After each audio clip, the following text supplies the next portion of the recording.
Dia 27 de janeiro, data em que tropas soviéticas libertaram o campo de extermínio de Auschwitz, na Polônia. A Bahia também lembrará a data, que não deve ser esquecida por nenhum cidadão do mundo. A lembrança é uma forma de luta também contra todos os tipos de intolerância. No domingo, essa data será lembrada aqui na Bahia. O nosso contato agora é com o secretário-geral da Confederação Israelita do Brasil, Fernando Lotenberg. Bom dia, Fernando. Bom dia, como vai? Tudo bem. Fernando, qual a importância para a Bahia, né? Teoricamente, um estado dentro de um país que ficou, apesar de ter tido a participação na Segunda Guerra, mas que estava do lado de cá do Atlântico, que acabou não vendo pessoalmente, à exceção dos nossos pracinhas, os horrores da Segunda Guerra. Qual a importância da gente ter aqui também essa lembrança, né? Esse respeito à memória das vítimas do Holocausto?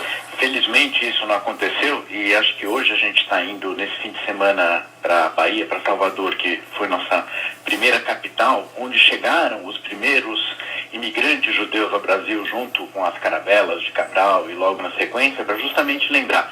É um exercício de memória, de tolerância e na capital onde se encontra a maior comunidade de afrodescendentes fora da África, porque isso é muito relevante, que é uma história pouco contada também, que os negros também sofreram durante a Segunda Guerra. Uhum.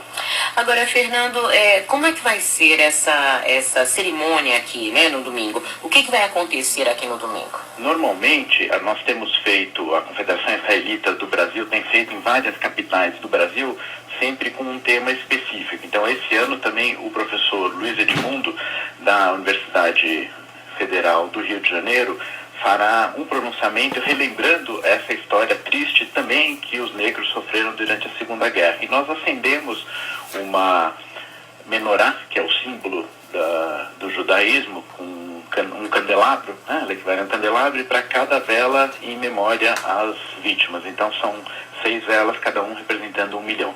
E a presidente da República confirmou presença e ela deverá acender uma das velas. Uhum. Essa definição Vocês estão fazendo esse evento apenas em Salvador esse ano ou em outras cidades aqui do Brasil? Apenas em Salvador. A da Confederação de caráter nacional vai ser em Salvador. Evidentemente, as comunidades locais, cada uma pode fazer a sua cerimônia específica, como haverá em São Paulo, como haverá no Rio de Janeiro, mas essa em Salvador terá o caráter nacional. E por que a escolha da capital baiana?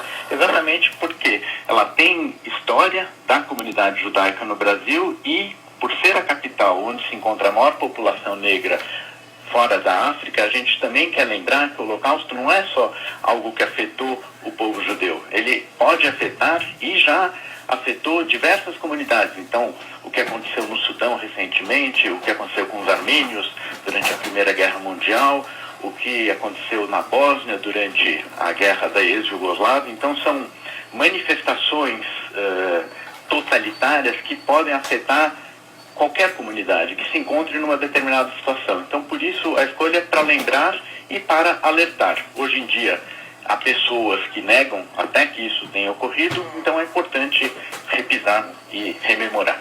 Nós estamos conversando com Fernando Lotenberg, que é secretário-geral da Confederação Israelita do Brasil. Fernando, era exatamente isso que eu ia te perguntar, né? Ainda hoje, tantos anos depois, mais de 50 anos depois, ainda há pessoas que questionam o Holocausto da Segunda Guerra, há pessoas que questionam o genocídio na Bósnia, em Ruanda, na Armênia.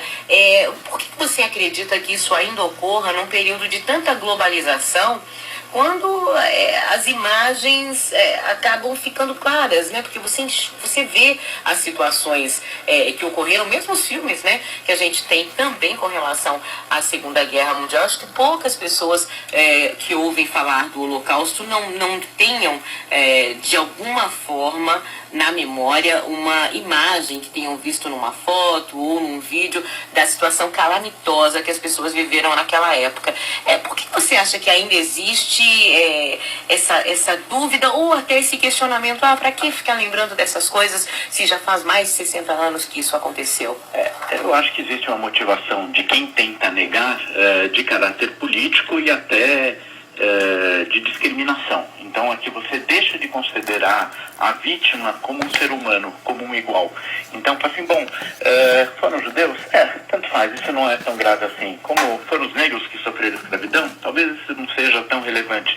Então esse tipo de raciocínio negacionista, revisionista, é hoje o pior inimigo, porque, como você falou, é tão evidente, está tão documentado tudo o que aconteceu, que apenas, por exemplo, o presidente do Irã, que faz questão de negar que isso tenha ocorrido, ou isso você vê aqui e ali repetições desse fenômeno na literatura, é uma motivação política de desconsiderar o outro como um igual. Então, por isso, não é um exercício de masoquismo ou algo que se procura ficar lembrando apenas para uma vitimização. Ela funciona também, essa solenidade, essa lembrança das vítimas, daqueles que não puderam continuar conosco, que não puderam ter filhos, que não puderam ter netos, uma homenagem à sua memória e um alerta para que isso não volte a ocorrer, seja qual for a escala, em outros lugares do mundo. Bom dia, aqui é Renato Cordeiro. Uma curiosidade é que a gente percebe ainda a Segunda Guerra como algo que tem reflexos ainda hoje. Por um lado, vocês alertam da necessidade de tolerância, mas em alguns estados, em paralelo, a gente percebe eventualmente uma notícia, muitas vezes na área de polícia, na área de violência, em que a gente percebe um ou mais jovens que estavam à frente dessa ação e que tinham a suástica, ideias nazistas, isso tanto tempo depois. Como é que vocês avaliam esse fenômeno, essa pregnância, por assim dizer? Grande preocupação, né? Grande preocupação. É óbvio que não se está vendo um novo holocausto à vista. Acho que a gente não pode banalizar o fenômeno também, né? Esse é o outro cuidado, quer dizer, é um evento único aí por sua magnitude.